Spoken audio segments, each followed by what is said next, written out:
Hello and welcome to Pathways, where you are invited to join me for a visit with leaders in personal development and cultural evolution. This is your host, Paul O'Brien. As of this taping, we are embarking on the new year of 2024. Now, this is a time of year when many of us stipulate good intentions and new resolutions. Generally, we hope to experience more happiness, health, creativity, and wealth going forward. Well, at the same time, lately we have been facing big changes, and it's easy to feel overwhelmed, such that we simply put off taking serious steps or even abandon goals altogether. Well, today's esteemed guest shows us how to break visionary goals into smaller daily steps to help us move into action and stop delaying our dreams. Our guest is Gay Hendricks, Ph.D., author of more than 40 books, including a new one entitled The Big Leap, Conquer Your Hidden Fear and Take Life to the Next Level, and the companion book, Your Big Leap Year. Gay is the president of the Hendricks Institute and has been a leader in the fields of relationship transformation and body-mind therapies for more than 45 years. After earning his doctorate in counseling from Stanford, Gay served as professor of counseling psychology at the University of Colorado for 21 years. His over 40 books have included bestsellers such as Five Wishes and Conscious Loving, co-authored by his mate of more than 35 years, Dr. Kathleen Hendricks. Their work is often used as a primary text in universities around the world. In 2003, Gay co-founded the Spiritual Cinema Circle, which distributes inspirational movies and conscious entertainment to subscribers in 70-plus countries. In addition to his work with the Hendricks Institute, Gay is currently continuing his new mystery series that began with the first rule of 10. Hello, Gay, and welcome to the Pathway Show. Thank you very much, Paul. And I'm really happy to be back on the airwaves with you again. It's been quite a few years, but I remember with great pleasure talking to your listeners before. Yeah, I remember too. You are great, and we're always happy to have you back. And at the rate that you produce things, we're going to have to do it more often. So now, today we're going to talk about this new book,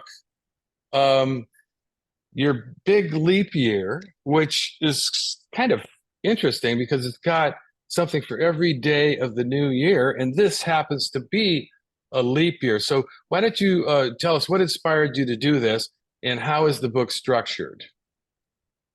Yes, well, The Big Leap, when I wrote The Big Leap about 15 years ago, it was instantly popular among two groups of people. One was the kind of the personal growth and well-being folks, and the other was entrepreneurs. It's a widely read book among entrepreneurs, and I get letters every day from startups who require all their new employees to read it. And so I've been really delighted to be able to speak to those two types of people over the years. And one thing, I get a lot of email about the Big Leap, and one thing that people have always asked for is how about breaking it down into a day book, a 365 days of the Big Leap. And so Right. after putting off that for about 15 years, I finally got around to doing it this past year. So the All new right. book will be out any day now. And actually, you don't need to start it on January 1st. It's actually 366 days because this is a leap year. Right. But you can start it anytime you want, even if you don't get it until the middle of the year, you could start on day one. So you're big on helping people achieve their goals and manifest their dreams. And I have a kind of what might be a really dumb question, but it's very basic. Why are goals important? And is there ever a point when we can stop feeling obligated to set and work towards goals?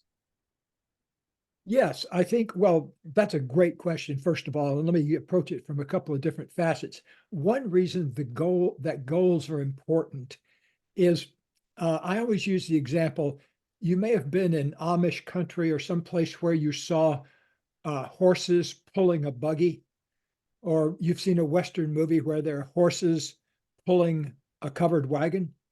For sure. What you've never seen in the movies or in Amish country is horses pushing a wagon. And the reason for that is nature has designed it so that they can pull a lot better than they can push. And I use that example because in human terms, it's much better to have a goal out in front of you that you're moving toward rather than being pushed from the past by your old karma and your old deeds from the past. So I say you're either going toward things that are your heart's desire or you're trying to escape from things that your heart can't accept. And so I recommend getting those horses out in front of the buggy because they're much better to say, okay, a year from now, I'd love to be able to love more than I do now. Or a year from now, I'd love to be able to have doubled the amount of discretionary money in my account. Something that's pushing you or pulling you toward the future rather than being pushed from, oh no, I'm scared I'm going to run out of money, or oh, I'm scared I don't have any love in my life. That Right. kind of stuff pushes you from the past. So it's much more easeful and aesthetic and elegant and useful to pull from the future. So that's why I like to put goals out in front. Right. Okay.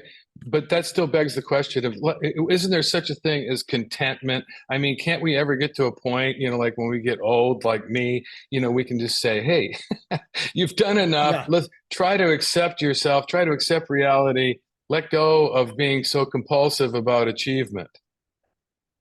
Yes, I think there's a developmental thing that happens, and that is that at our age, we're in the Hindus have four stages of life. They Right, have right. child, student, householder, and forest dweller. Well, you and I are forest dwellers right now. Mm, We do a lot of meditation and hanging out with people we love and that kind of thing, and we don't clutter our lives with a lot of stuff much anymore. When you're 25, you may want to be manifesting really specific things like a job right, or a house or a car. Later on, when you've kind of gotten all the wrinkles out of your belly, it becomes more holistic kind of intentions like love and integrity and being present and those kind of things. But I think both of them are important. And also, Paul, the best way to manifest what you want is to feel grateful for what you have, to right. anchor yourself in deep gratitude. Then you may say, okay, well, now I want to go and do something else. Well, that's great because it's come out of that space of gratitude. In your book, you talk about how we get in our own way towards moving towards what we want or our heart's desire. And you talk about learning how to go beyond our happiness ceiling. Well, what is that? Yes. Well, one of the things in the original book, The Big Leap, that I come back to a lot in this new book, Your Big Leap Year, is what I call the upper limit problem. And everybody has them. I've had billionaires in this office and I've had juvenile delinquents in this office. So it doesn't matter where you are in the big economic game.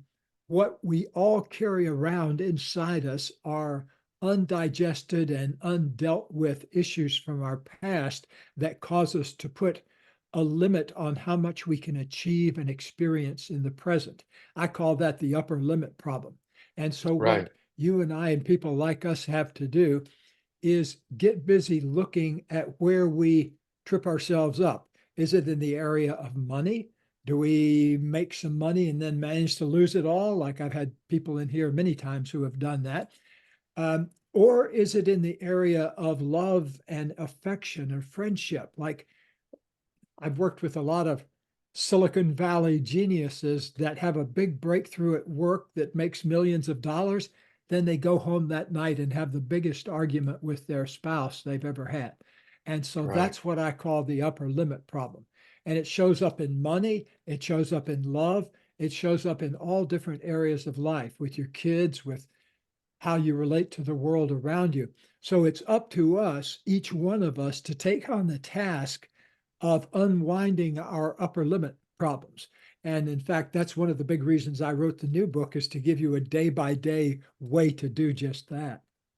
I think it's such a great metaphor and an idea, this upper limit problem idea. And you mentioned in in the earlier book, which is related to the new book of the 366 days, that worrying is usually a sign that we're upper limiting, and that worrying is definitely addicting.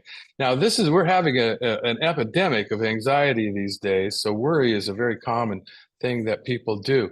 Can you speak to how worrying is related to the upper limit problem? Yes, I'll give you a personal example, and I'll to illustrate. I was walking down the street one day here in my little town of Ojai, California, which is a town of about 10,000 people, and it has one big main street, and that's where all the big stores are and everything. And I was walking along that street, and I glanced to my left, and there was this beautiful ring in the window of a jewelry store.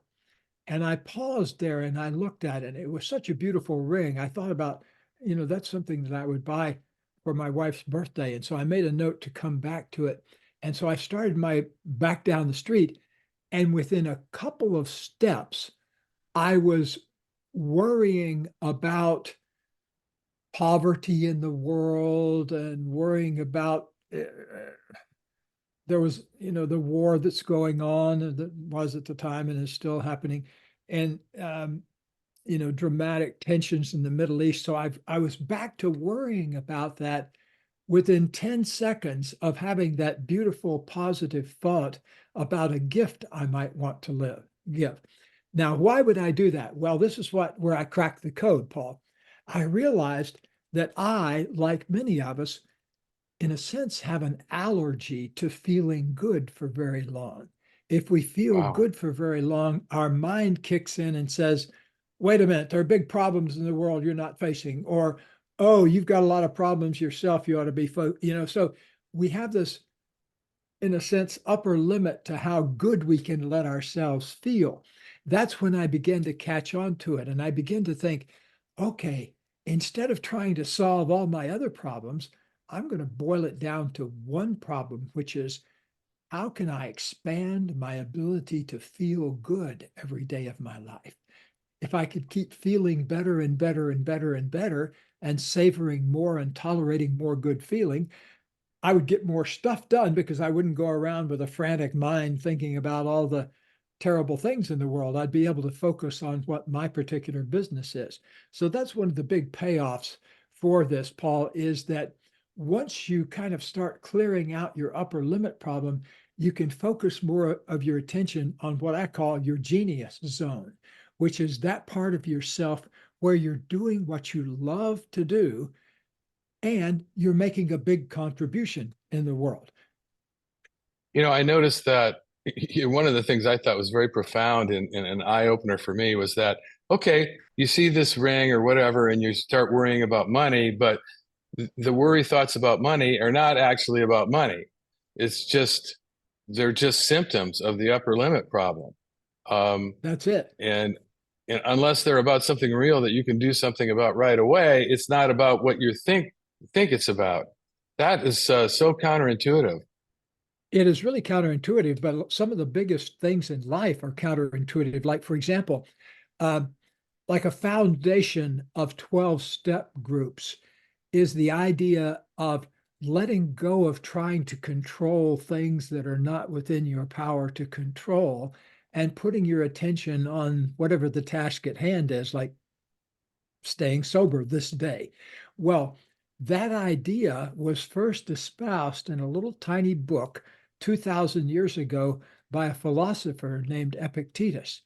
And the first line of his book says, the secret of happiness is knowing that there are some things you can control and some things you cannot control. And so Mm. 2,000 years ago, people were facing into the same problems and coming up with just a fabulous solution to them. Mhm. Wow. Yeah. So if we only focus on the things that we can control, which isn't a whole lot, then That's right. we're going to have more space for uh to tap into the ways that we feel good inside, to the things that inspire us. Is that the idea? Yes, that's exactly the idea. And with just this one little refinement, which is what I encourage people to pay attention to once they've freed up more mind space is what I call your genius zone, which is when you're operating in your unique abilities. And the key to it is doing things you love to do that make a big contribution to other people's lives. Like just speaking personally, you're in your genius zone, Paul. I'm Oh, in my genius well, zone. You're doing something you love to do. I'm doing something I love to do. And presumably it's making a contribution to other people's lives. right. I think a lot of people might argue that there are things they love to do that aren't really making much of a contribution to anybody's lives or just for pleasure. Is that That not the absolutely. case? No, I Hmm. think that is the case, that we need to have lots of ways of pleasuring in our relationships, pleasuring ourselves.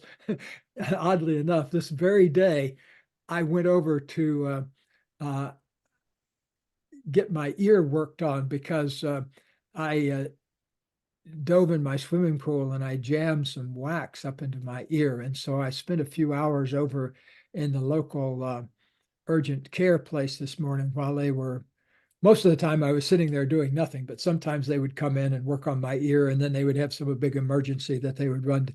But anyway, on this very day, I happened to have a lot of time just sitting there. And so it was so rich because I spent time meditating and responding to emails that I hadn't had a chance to do. So I think it's possible to even savor things that don't seem very savorable, like being in an ER waiting room, for example. Most of the time Right. people would say that's a pretty crummy experience. But actually, I walked out of there, and not only was my ear feeling 1,000% better, which they were able to fix, but also I just, instead of grumbling about it the whole time, I turned it into opportunity and space to do something useful that I like to do. Now, I know that your books and your work are wildly popular with intelligent people, with entrepreneurial people, with people that are on the path of success in one way or another. And so I'm just wondering, do you think that everybody has some talent that or something that they're uniquely suited to do? Is it possible that there are people who just aren't very talented to begin with? Well, that's possible. I don't meet a lot of them though. Yeah, of I course. say, my one of my old mentors, Abraham Maslow, said something really beautiful. He said a lot of beautiful things, but one thing he said was, "It doesn't matter if you're making a genius soup or writing a genius symphony. They're all expressions of the heart, even though the soup may be only eaten by two or three people, the symphony might be appreciated by millions, but it's something that the person loves to do, and they're expressing some unique ability of theirs. And Right. so, most of the time, a lot of the times, we're doing things that might not change humanity, but on the other hand, they can certainly change our community if we bring forth a message like you're doing, and I've been trying to do for many years. Yeah. Well, one of the things that's interesting in your approach in that is you contrast what you call the zone of genius, which you were just speaking to, with the zone of excellence. Now, you would think that most people would think, well, excellence sounds pretty darn good. What's wrong with that? And so tell us about why the temptation to remain in the zone of excellence can be a pitfall. It can be a very big trap. Well, also in the book, I talk about four zones. The zone of incompetence, where you're doing stuff you're not any good at and don't like to do. But surprisingly enough, a lot of people spend a lot of their time doing just that. So get out of that one as soon as possible. The second zone that I really want people to get out of is the zone of competence, where you're doing stuff you are skilled at, but somebody else could do it just as well. Now, Mhm. where many of our listeners will want to really tune is you'll find yourself in your zone of excellence where you're doing things that you're good at, but it has a trap built into it that if you do that for too long, you miss what I call the call to genius. That almost every person who's in the zone of excellence tells me that they have something in them that doesn't quite feel fulfilled. And so what I say that part of us is that genius part, that unique ability, that doing what we love to do and figuring out if we can do it in a way that helps other people. Like in the Big Leap and in the new book, Your Big Leap Year, I talk about something I call the universal or ultimate success mantra. And it's what I say every day of my life and having the background of my life, which is I expand every day in love, creativity, and abundance as I inspire other people to do the same. So that's my life purpose. And every day, that's what I focus on. There are other things I do around the house, like I load the dishwasher. I'm not a genius at that. And I take out the trash on Sundays. I'm not a genius at that, but I do it because it makes a contribution to the whole, to my family and that kind of thing. But 99% of the time, Paul, when I'm awake and moving around, I'm doing stuff that I really love to do. And that's a delicious way to go through life. You Oh, feel for like you're on sure. vacation all the time. Yeah. Wow. Well, you are a great exemplar of what you teach, and that is incredibly inspiring. Now, you'd say that a person can establish themselves in the zone of genius beginning with a modest investment of 10 minutes a day. All right, let's do this. How do you do that? I'll give you a $25,000 answer to that. One of the things we do here is sometimes big corporations send us their CEO or their CFO for a day of intense work. They can only spare one day in their schedule, so they spend all day here from 8:30 or 9 in the morning until whenever they go home that night. And they usually got a jet waiting for them at the airport and they get back on the jet. But here's what happens in that first 10 minutes. They go in a little room. Oh, and the reason I'm saying it's $25,000 thing is that if you spent the whole day with us, that's what the corporation pays. So here's your $25,000 gift. The first thing that person does is we put them in a little room by themselves. There's not even any pictures on the wall or anything. And for 10 minutes, we ask them to just do two things. We ask them to breathe slowly. And then every 30 seconds or so, to float the following question up into their mind, which is, what do I most love to do? And we say, put the hum in front of it, like you're genuinely wondering about it, because wonder is a powerful creative tool. When you're in wonder, you're looking for an answer, but you don't have an answer. So you're in pure creative space. So imagine doing that for 10 minutes every 20 or 30 seconds. What do I most love to do? Sometimes people come out after 10 minutes of that and their eyes are wide open because they realize they know what they love to do, but they haven't been doing it enough. Mhm. And so start with 10 minutes a day. If all you can do in that 10 minutes is just sit there and wonder, what is my true gift in life? What is my true genius zone activity? What is my unique ability? Ask yourselves those big questions and let nature itself, with its creativity, provide the answers. Well, we've just been having such a great time. It's amazing how fast time flies, and we only have a minute or two left. And there's so many things we could talk about. But you say in the book, no matter how brilliant we might be at making money or making music or making soup, we are all amateurs when it comes to feeling and expressing love.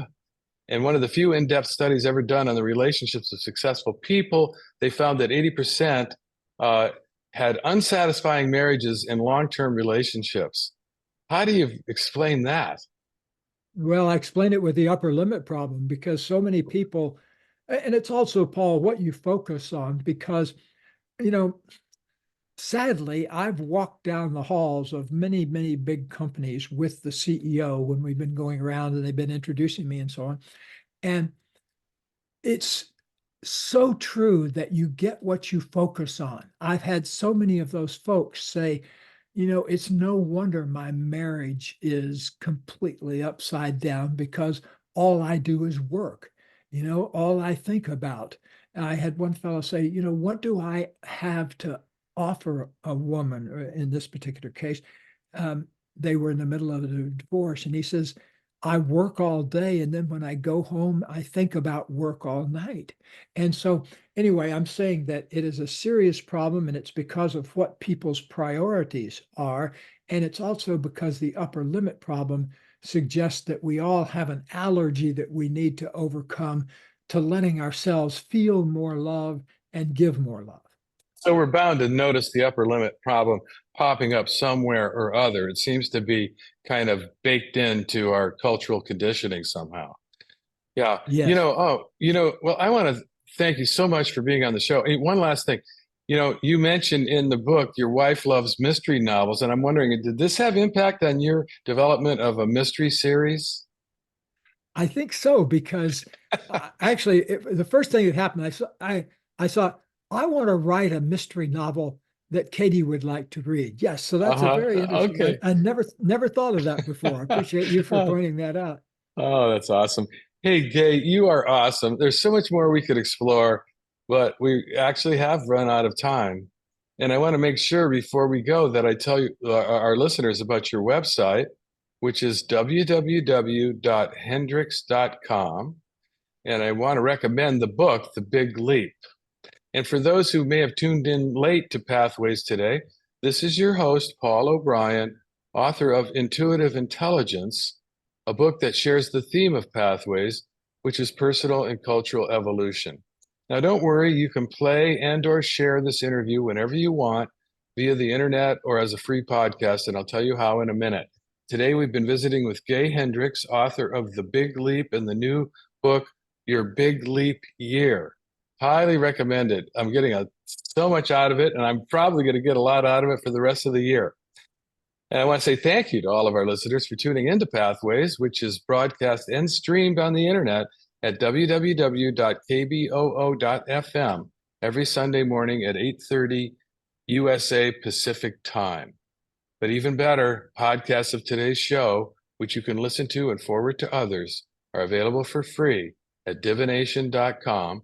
That's spelled DIVI nation.com, as well as via iTunes, Paulo's YouTube channel, and other free podcast servers. Well, this is Paul O'Brien reminding you to tell your friends about Pathways Radio and podcasts. And thanks again to Gay Hendricks. Thank you, Gay, and to all of you listeners for tuning in and being a part of the Pathways conversation.